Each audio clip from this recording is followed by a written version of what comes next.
अस्सलाम वालेकुम बॉस जी। वालेकुम सलाम। बॉस जी कट्टे दी बड़ी सेवा हो रही माशाल्लाह। आ पुत्तर तेन मैं की दसा, मैं जिमीदारां नूं ना एक दिन गल एक समझाई सी माल दी। ये अल्लाह ताला ओनू देंदा है जिंदे ते अल्लाह ताला की जात रहमत करदी ते माल दे हवाले नाल हुण फिलहाल जो सिस्टम चलदा पिया ना, इन्हां जानवरां दियां दुआवां तो इलावा सानू बचत कोई नहीं हैगी। ये जिन्ने भी माल रखण वाले जानवर रखण वाले लोग ने उन्हां नूं सारा पता है। ते असीं अगर इन्हां दियां दुआवां लै लईए ना ते साडे ते अल्लाह दियां रहमतां ही रहमतां ने।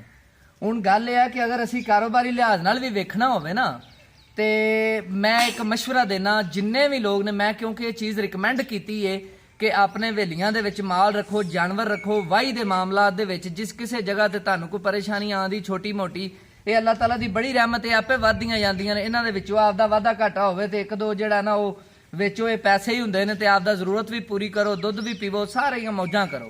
हुण गल यह है कि लेकिन वो काम करना किवें आ। हुण वक्त इस किस्म का चल रहा है कि जमीनां दे ठेके बहुत ज़्यादा ने, चारा बहुत महंगा है, दुध की उस हिसाब नाल कीमत नहीं है। हुण इहदा मतलब यह है कि असीं हुण दुध तो पैसे नहीं कमा सकदे। अगर असीं पैसे कमाउण दी गल करिए, हुण असीं नस्ल तो पैसे कमा सकने आ। और मैं ये जिहड़ी गल तुहानूं कर रहा ना, मैं इहदे विच इंशाअल्लाह ताला आगाज़ कर दिता है और ये आगाज़ किया है इस सोहणे मोती तो। और अल्लाह ताला ने भी ऐसी मेहरबानी की है कि मंडी चो अल्लाह ताला की जात ने मोती दे दिता है। और उनकी मैं वजह तुहानूं दसना, नस्ल ते काम करन दी। मैं जिहड़े जानवर रखण वाले शौकीन ने ना हज़रात, वो जरा वेखो भी मेरा ये फैसला सही सी, जरा घुमा के वहा भी जानवर दियां खूबियां ने, जानवर ठीक है हर वाले नाल। ये जरा जानवर रखण वाले जिहड़े दोस्त ने ना, वो ये मशवरा देन, तोड़ो तोड़ चफेरों चक्कर लवा, जल्दी जल्दी चफेरों चक्कर लवा।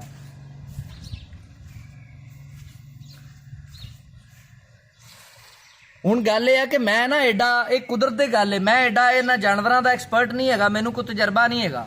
लेकिन मैं खुद गया सां और मैं मंडी चो खरीद के लियांदा, सारा दिन खज्जल खुआर हो के। और जिस दिन मैं लियांदा उस तो दूसरे तीसरे दिन बाद ना, मैं उस टाइम 1.5 लाख रुपए का लिया सी ते सारे दोस्त जिहड़े पिंड दे ने ना मेरे नाल लड़दे सी, तू बड़ा महंगा लिया है, ये कोई 20-25 दिन पहले ही लियांदा है। ते लेकिन जो थोड़े दिनों बाद मैनूं इहदा 2 लाख रुपया मिलिया ना, तो मेरी अकल टकाने हो गई। हुण गल पता की गल है, मैं तुहानूं कहना कि नस्ल ते काम करो। वो मंडी जिहड़ी लाहौर वाली काछे वाली मंडी है ना, उहदे विच मैं एक बड़ी चीज़ देखी, एडा ज़्यादा मेरा दिल दुखिया, मैं उहदे ते प्रोग्राम रिकॉर्ड करना चाह रहा। जिहड़ी वो मंडी दी मैनेजमेंट जिन्नियां ज्यादतियां करदी पई है ना किसानां नाल, जिहड़े जानवर लैके आ रहे ने, या व्यापारियां नाल जिहड़े उन्हां जानवरां नूं खरीद के अगे लैके जा रहे ने, वो तुसीं सोच ही नहीं सकदे किस हद तक सिर्फ उहनूं पता है जिहड़े उन्हां मंडियां च जांदे ने।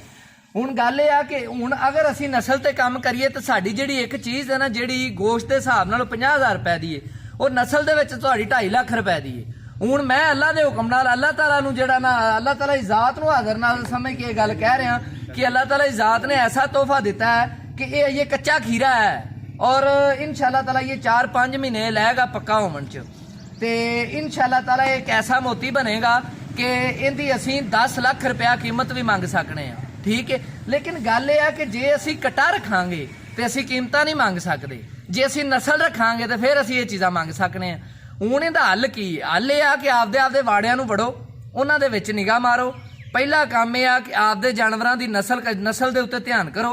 जिहड़े हल्की नस्ल दे या चंगी नस्ल दे जानवर नहीं आए, उन्हां नूं विचों कड्ढो, उन्हां नूं सेल करो, उन्हां दी जगह ते अच्छी नस्ल वाले जानवर पाओ, बेशक थोड़े हो जाण, तो 2 महीने तुहाडी बचत होवेगी, तुहाडी चारे दी भी बचत हो जाएगी, तो उस तो बाद तुहाडा जिहड़ा ना प्रॉफिट उत्थे दा उत्थे ही रहेगा।